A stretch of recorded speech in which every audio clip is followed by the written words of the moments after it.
भाई साहब आप इलेक्शन लड़ रहे हैं? नहीं, मैं ज़रताज गुल का स्पेशल अटॉर्नी हूँ और उनके कागजात जमा करवाने के लिए आया हूँ। तो किस हल्के से जमा करवाया है आपने? जी बिल्कुल, जब ज़रूरत हो अगर वो कहेंगे, क्योंकि ये कानून के अंदर एक है कि आप थ्रू अपने अटॉर्नी जो है अथॉरिटी लेटर लेके जमा करवा सकते हैं। तो इसलिए मैं समझता हूँ उन्होंने फिर मेरे ऑफिस आई हैं और मुझे कागजात दिए हैं और साइन किए हैं और मैं उनके कागजात लेके आया हूँ और जमा करवा रहे हैं।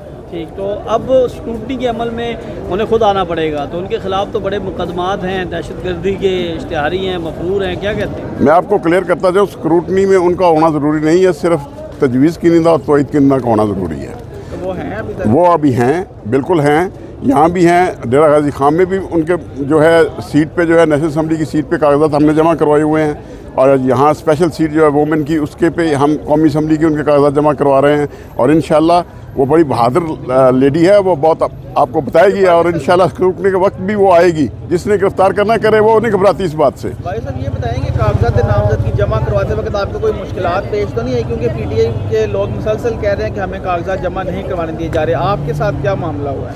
नहीं देखिए, जहाँ तक लाहौर का माहौल है यहाँ तो ठीक है, लेकिन लाहौर के अलावा जितने स्टेशन हैं वहाँ पे कागजात छीने जा रहे हैं, वकला से कागजात छीने जा रहे हैं। जो अटॉर्नी स्पेशल अटॉर्नी बन के आके कागजात जमा जा गुजरांवाला में छीने जा रहे हैं, बहावलपुर छीने जा रहे हैं, बावल नगर में छीने गए हैं। वहाँ पे मेरे एसोसिएट्स के मुझे फ़ोन आए हैं वकला के, उन्होंने कहा जी हमारे यहाँ तक कैंडिडेट तो अपनी जगह पे वकला से जो फाइलें छीनी जा रही हैं, इस हद तक नाइंसाफ़ी हो रही है। अदालत जा रहे हैं इन सारे वाक़यात के खिलाफ? जी बिल्कुल, हमने स्पेशल इंस्ट्रक्शंस दी हैं और अब भी मैं तमाम जो भी कैंडिडेट्स हैं पीटीआई के स्पेशली उनको ये इंस्ट्रक्शन दूंगा कि जब कागजात लेके जाते हैं तो पीछे 2-3 अपने कैमरा मैन ज़रूर रखा करें, वो फिल्म बना ले। कल को ये बात अगर रिटर्निंग अफसर तक नहीं पहुंचने देते तो इंशाल्लाह हम हाई कोर्ट में उन सबको रिलीफ दिलाएंगे। बाजी साहब अभी तक ये सारी जो बातें आप करिए इल्ज़ामात की हद है कि ना ही इलेक्शन कमीशन में कोई सूबाई इलेक्शन कमीशन में कोई दरखास्त दी गई है कि उन्हें कागजात नहीं जमा करवाने दिए, ना ही किसी थाने में गए हैं। ये सिर्फ सोशल मीडिया की हद तक ही नज़र आ रही है। नहीं देखिए, ये आपकी खबर है कि दरखास्तें नहीं दी गई, दरखास्तें दी गई हैं बाकायदा तौर पर। जो फिल्में बनी हैं कागजात छीनने की और मार पटाई पुलिस की करने की, वो रिकॉर्ड भी सारा जमा हो चुका है। वो पीटीआई के सारे ऑफिस में रिकॉर्ड जमा है और वो पेश कर दिया जाएगा। आज कर देंगे क्योंकि 2 दिन और बढ़ा दिए कागजात के। हम इलेक्शन कमीशन में जाके और इसकी जो है बाकायदा तौर पर पिटीशन भी कर रहे हैं हाई कोर्ट में कि तहफ़्फ़ुज़ दिलाया जाए जितने भी कैंडिडेट हैं।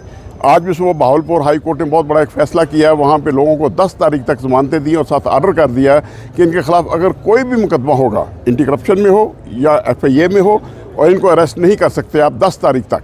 10 तारीख के बाद अगर कोई किसी ने मुकदमे कई रखे हुए हैं बना के, इन्होंने छुपा के रखे हुए हैं ताकि स्क्रूटनी के वक्त ही हम ज़ाहिर करेंगे, उस पर हाई कोर्ट ने ये ऑर्डर कर दिया। वाजपेयी साहब आपने पाकिस्तान में बड़े इलेक्शन देखे हैं, तो हर बार इलेक्शन ऐसे ही होता है जैसे अब हो रहा है? नहीं, ये जो इलेक्शन है ये बाकी इलेक्शन से टोटल मुख्तलिफ है। यहाँ 1 साइडेड हो रहा है। यहाँ पे अदारे जो हैं वो सिर्फ पीटीआई को दबाने पे लगे हुए हैं, उनके उम्मीदवारों को, उनके तजवीज़ कुनिंदा तइद कुनिंदा को उठा रहे हैं। लेकिन मैं एक बात बता दूँ, इंशाल्लाह थ्रू स्पेशल अटॉर्नी जो कागजात जमा हो रहे हैं, जैसे ही बैट का निशान आएगा बैलेट पेपर पे, उस वक्त आपको 80% से ज़्यादा लीड नज़र आएगी। काजी फाइज साहब, चीफ जस्टिस आमिर फारूक साहब, क्या उम्मीदें हैं वहाँ से? तो कोई तरीके इंसाफ के लिए कोई ठंडी हवा नहीं आ रही? नहीं, इंशाल्लाह कानून के मुताबिक उन्हें फ़ैसले करने चाहिए। आमिर फारूक साहब की बड़ी मेहरबानी कि उन्होंने इमरान खान के केस छोड़ दिए हैं कि वो नहीं कर रहे। इमरान खान ने खुद अपनी एप्लीकेशन भी दी थी, मैंने भी इल्तिजा की थी उनसे और रिक्वेस्ट भी की थी भी।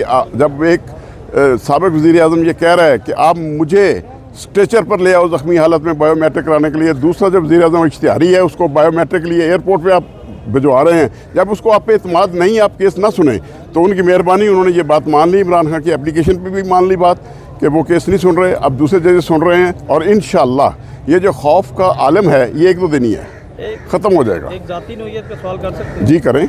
आपने जब से जहर का बयान दिया उसके बाद इमरान खान से मुलाकात नहीं हुई आपकी, क्या वजह? नहीं, मेरी मुलाकात भी हुई और उसके बाद इंस्ट्रक्शंस भी मिली जो हमने, क्योंकि इमरान खान पे 200 के करीब केस है, परवेज़ इलाही साहब पे तकरीबन कोई 30 के करीब केसेस हैं। फिर हमने, क्योंकि वहाँ इस्लामाबाद में इमरान खान की एक बहुत मजबूत लीगल टीम है, परवेज़ इलाही साहब की यहाँ टीम नहीं थी।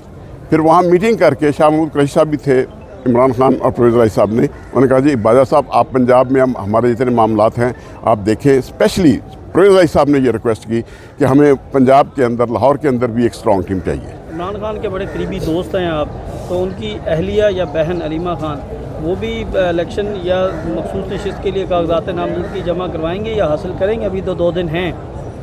अभी तक तो कोई ऐसी इंस्ट्रक्शंस नहीं है हमें क्या उन लगता है? अलीमा बहन की खबर तरफ तो से नहीं। हमारी ख्वाहिश थी कि अलीमा बहन जो है वो ज़रूर दाखिल करें कागजात, लेकिन अभी तक कोई इससे इंस्ट्रक्शंस हमें नहीं मिली।